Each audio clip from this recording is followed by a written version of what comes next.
O guitarrista Jason Becker piorou muito o seu estado de saúde. E eu não quero fazer um vídeo depois que ele se foi. Então a minha homenagem é agora, com ele vivo. Presta atenção.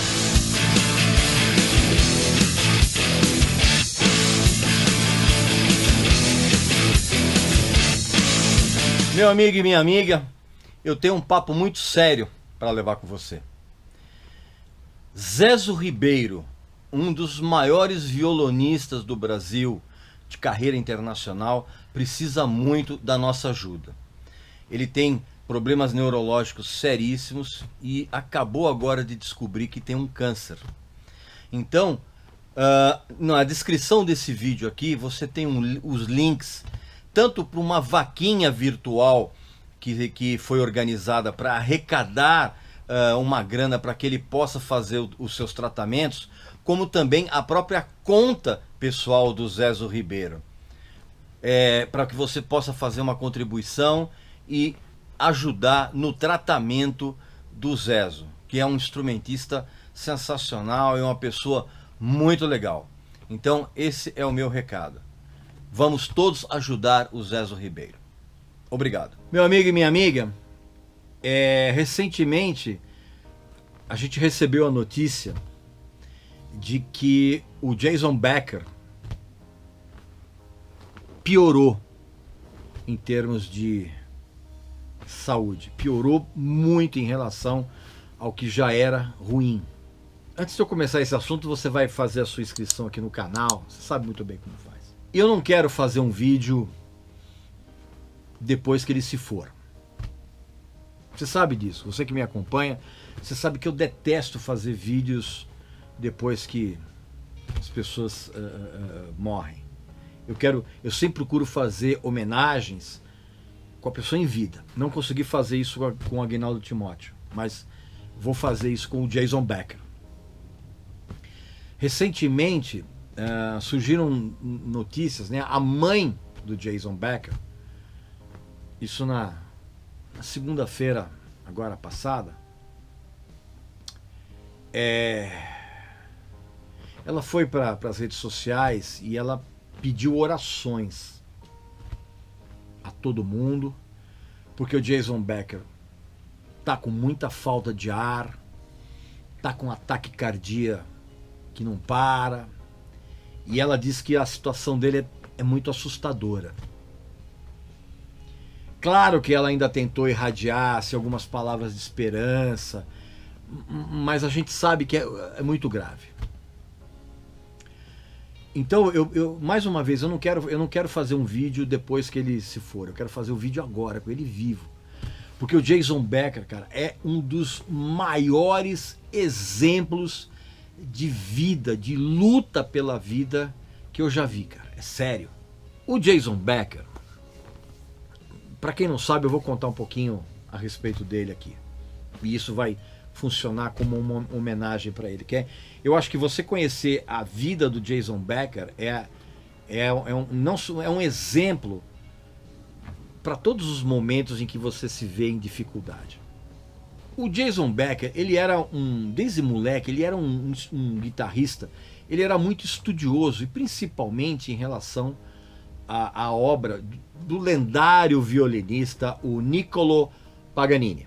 Assim como o Malmsteen, o Yngwie Malmsteen também é. Tanto que inclusive tem um vídeo do Jason Becker tocando uma obra dificílima do Paganini, que é a Fifth Capricci, né? Tem um vídeo dele, você procura aí que você vai encontrar. E ele, por conta dessa dedicação dele, cara, ele muito moleque, ele adquiriu um domínio técnico assim absurdo. E ele foi um prodígio de tal forma que ele foi contratado com 16 anos por aquele selo especializado em guitarristas, a Shrapnel Records, né? Quem é guitarrista já conhece muito bem. Junto com um amigo dele, que era o Marty Friedman. Porque os dois tinham formado um duo chamado Cacophony. E aí, o Cacophony lançou 2 discos. Um chamado Speed Metal Symphony, de 1987, e o outro chamado Go Off, de 1988, que todo mundo que é guitarrista de metal conhece e idolatra. Até que os dois se separaram, porque o Marty Friedman foi contratado para entrar no Megadeth em 89. E aí o Jason Becker, ele começou uma carreira solo dele, ele lançou um disco chamado Perpetual Burn, em 89 mesmo. E aí, aqui no Brasil, eu acho que também no mundo, em 1991, todo mundo foi surpreendido quando a gente soube, cara, que o David Lee Roth tinha contratado o Jason Becker para substituir o Steve Vai na banda solo dele. Lembra que o Steve Vai foi pro Whitesnake, né? Então ele contratou o Jason Becker para um disco que eu acho criminosamente injustiçado, que é isso aqui, ó, A Little Ain't Enough, tá? Eu acho um disco muito injustiçado, que o disco é bem legal. É o David Roth numa outra vibe em relação aos outros discos, os discos anteriores da carreira solo dele. É um disco menos festivo, vamos dizer assim. Mas foi na gravação desse disco aqui que o Jason Becker começou a se sentir esquisito, né? A perna esquerda dele começou a paralisar, a mão já não conseguia ter aquela pressão suficiente para fazer os acordes, para fazer os solos, tanto que inclusive ele gravou esse disco inteiro com as cordas mais finas que ele pôde encontrar, porque ele já não conseguia, né, aquela pressão de mão que todo guitarrista tem que ter, inclusive na mão direita. E ele só terminou de gravar esse disco por causa disso, por causa dessa força de vontade e por esses truques, vamos dizer assim. E ele já estava num estado tão ruim que ele nem conseguiu fazer a turnê desse disco, né? O David Lee Roth acabou contratando o Joe Holmes, que era do Lizzy Borden, e que depois, uns anos depois, se não me engano, em 1995, ele teve aqui na banda do Ozzy Osbourne, se não me engano. E aí ele foi procurar os médicos, e aí ele foi diagnosticado com a esclerose amiotrófica lateral, que é uma doença degenerativa que faz com que a pessoa perca completamente os movimentos do corpo.